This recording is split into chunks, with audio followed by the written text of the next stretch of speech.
He's one of the pioneers when it comes to professional digital wedding photography in Mizoram and a fitness enthusiast and also an assistant professor at a government college. And he tells me he was just an average student growing up.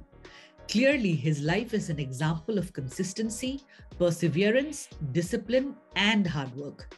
No matter what storms you have to weather, or how long it takes, or what people say, follow your heart and live life to the fullest. We all live once, after all. From Lunglei, Mizoram, India, I am delighted to welcome Dr. Malatautsong, a man with a few words and big deeds. Welcome to Candid with Candy. I am Candy, your host for the show. Do not forget to hit that subscribe button. Enjoy the show. Hello, Mala, how are you? I'm good. Thank you. How are you? I'm very well, and thank you so much for coming to Candid with Candy. Same here. It's my pleasure. You are one man who's done many things in life at a very young age, and definitely a role model for the youth, especially in Mizoram. So we will begin actually with your academic background. I know that you have a doctorate degree. How difficult it is to complete a doctorate degree? Because everybody thinks that one has to be extremely studious or extremely good in their studies, otherwise you can't get such degrees. Yeah. So is that the myth or is that the reality? With regards to PhD or getting a doctorate, it's not about being an excellent or a very good student. It's all about it's all about perseverance and being able to handle that long road to get the degree, because usually it's around minimum 5 years, and sometimes someone take around 7 years. You have to be very sincere because you can't take the shortcut. Patience, perseverance, right? Yes. So can you tell us quickly, what kind of a student were you then? Up till maybe high school, I was maybe just right above the average student, but from high school up to my master's degree, I could say I was an average student. Really, in college, it took me 5 years to get through the college. So basically, a 3-year course you took 5 years to complete. Yes. Okay. Kind of a lot of hiccups also. There was sort of a lot of pressures on me since I was taking physics, one of the hardest subjects. I think the pressure kind of got to me. So when you say you were an average student in Indian education system terms, is that like second division, first division? Like, what do you mean by average? I just want to understand. Average student would have to be something around that first division, slightly above and slightly under. Kind of got through in first division in class high school and higher secondary. And then in college, I got through in second division. In the masters, of course, I was able to get through in the first division. A lot of people, I'm sure, the youth, when they think about it, they're like, oh, I only got second division in college. I'm not good enough. I can't do my masters. There's a lot of doubt, right? Always. Yeah. But Mala is the example that even if it's first division or second division, if there's perseverance, if there's patience, if there's consistency, even if you don't get through each step at the first time, there's always a second and a third time. I think that is what we've learned, at least from your academic life. Yeah, that is true. Then got my teaching job in 2008. And then I started my PhD work from 2012. Up till 2017. So essentially, when you were doing your PhD, you weren't only studying, you were actually a full-time lecturer. Yes. So you were doing both. Yes. That's commendable. Thank you for sharing that. Now that we are talking about, you working full-time, I know that you started being financially independent quite early on in life. When did you start working? Why did you start working? I think around second or third year in college, I started working at a local gym in the morning and evening, gave tuitions in the evening, and that is basically how it started. So what did you do at the gym? Trainer. Yeah, I worked as a trainer. as the trainer at the gym. At that age, so you've been working out and doing fitness from a very long time ago. Yeah. During my days, we didn't have a plethora of resources from the internet, so we bought some books, taught myself. Basically, I think being a student of science plays a huge part in that. Me being able to teach myself all those things that I know to be able to be in that field of line of work. What time did your day start and what time did your day end as a college student? I would wake up at around 5 and 5:30, go to the gym.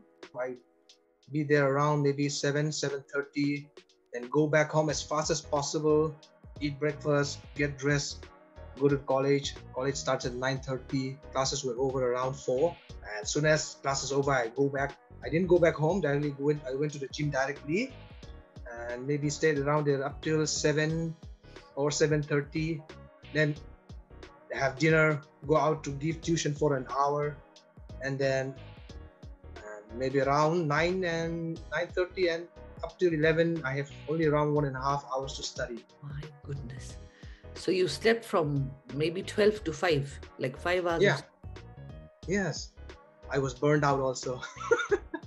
I had to take a break for about 1 week, just doing nothing. So were you considered to be a good boy, I was actually, how should I say, a mama's boy. Even during my college days, my friends, they were enjoying their life so much that when we went to their houses, their parents would use me as an example for scolding them. I still remember those days. Yeah. So my friends all turned out fine also. Right. But that would have been such a motivator for you, right? Yeah. What is the toughest part-time job you've done so far, like as a kid growing up? The toughest part was balancing all those things, balancing my normal life with my studies and work. That was the toughest part that I find. In those days, I didn't really have any time for friends also. Do you regret that? No, not really. It was worth it. Absolutely. You can't have everything in life. And I think unconsciously or consciously, you made those certain choices, With all of this that was happening, studies taking such a big part of your time, fitness, not only as a trainer, but also for yourself, and self-studying. You also started photography. Yes. Which years was it when you started? I think the year was 2002. A friend of mine, he had bought this 4 megapixel Sony pocket camera. During that time, I rented it around for 500 rupees. So that is how I started from 2002 and rented friends' cameras and all till I got my first camera in 2008. What triggered you? Like, were you always interested in photography, or why did you rent that camera, spending that money? Basically, during those times, there were very few digital cameras. So in college, we would have these functions and all. People would come with film cameras. The scanners were so bad. Pictures never came out clearly. And so I thought of, let me try with this. I was helping out the college magazine editor who was in charge of getting all those pictures clearly and all. So I helped him out and the passion grew on me. You are one of the 2-3 pioneers that actually started the business of wedding photography, because that concept was never there in Mizoram, correct? Yeah. It was never there. There were a lot of good photographers in early generations of Mizoram also, but no one really took their job seriously. So tell us about this journey, right? Back in 2009 and 2010, two friends of mine, they requested me, since I had a camera, not that many people still even had digital SLRs or DSLRs that we call them. They requested me to take their wedding for free, actually. I thought I was going to take it for free. I was not requesting any money. Then after I gave them the pictures, they paid me a lot of money. Then I started to myself, I could make a living out of this. And so that is how it started. Two of my friends, they also started their careers in wedding photography. They were just a little bit, maybe half a year ahead of me. So do you guys consult each other a lot, especially at the time? Did you consult each other, learning from each other? Because there were only 2-3 of you, right? Yeah, definitely. I would say we inspired each other. That That is how I should say.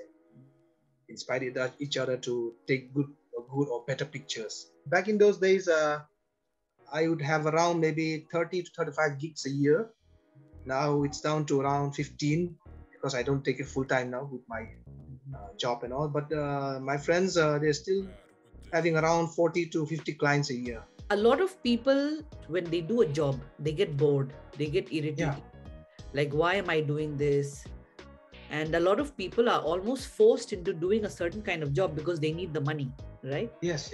And they are not able to pursue their hobby. And you are one of those lucky people who's able to have a good job and also pursue his hobby. Both hobbies. Yes. One is fitness, one is photography. What advice would you give to somebody to do both? Make a living and also follow your passion. How do you do that? Some people work very hard to earn a living. But one of the things they forget is they have to enjoy life. People work very hard. They don't know how to reward themselves. That rewarding themselves, enjoying life can be in the forms of many things. For me, limited time I have, I always found a time to do what I love. Like, for example, I love watching movies or reading books and those things and all. I always take a time to reward myself for my hard work. So I think that has to be one of the successes of to keep oneself in the game for a long period of time. So consciously make time to reward yourself and do things that you love. Yeah. Very well put. Example, like you said, right? Watching movies for you, reading, photography, fitness, because those are, you do these two things not because anybody is pushing you to do it, Yeah, no one's pushing you. You're doing it because it gives you a sense of completeness. It gives you a sense of happiness.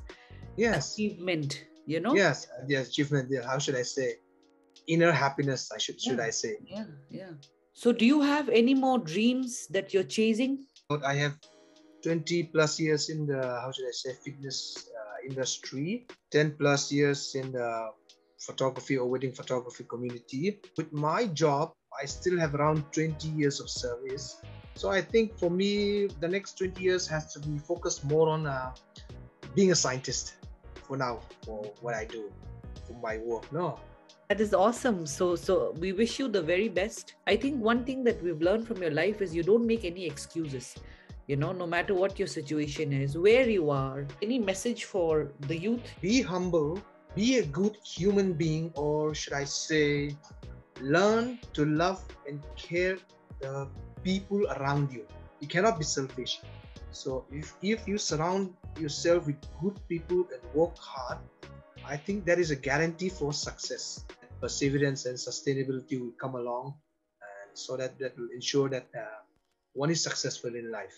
Thank you for that great message. Welcome to Candid with Candy's Rapid Fire with Mala, all the way from Lunglei, Mizoram. Who is your favorite photographer? An Australian photographer, Jerry Gionis, is a Greek Australian photographer. What's your favorite cheat food? It's cookies. I just love cookies. Oh, really? Yeah, just can't get enough of them. I thought you were going to say Voxatao. You prefer Aizawl or Lunglei? Definitely Aizawl. During the day, when are you most productive? I think it has to be noon. Really? After lunch. After lunch. People sleep after lunch. What subject did you hate the most? Even though I'm from physical science, I think math has to be... I still hate math, no. I failed in math all the time. What is the first thing you do in the morning? First thing I do in the morning is yoga. Any advice you'd like to give your young self? With regards to finances, one should have a better knowledge of investment early on. Give yourself a break. You can't expect a 19-year-old to start investing, but some people do actually. If you could live anywhere in the world, where would you live? Korea or Switzerland? The best compliment you've received so far? So the best compliment would have to be my father's facial expression when I got my PhD, when I got my degree. Wonderful, wonderful. That's a $1 million answer. It was lovely, lovely to have you. I had a nice laugh. I had a nice chat. Same here, same here. Thanks for watching, guys. Don't forget to check out the rest of my videos for more of such inspiring and exciting stories. Thank you very much. I'll see you guys next week. Tata.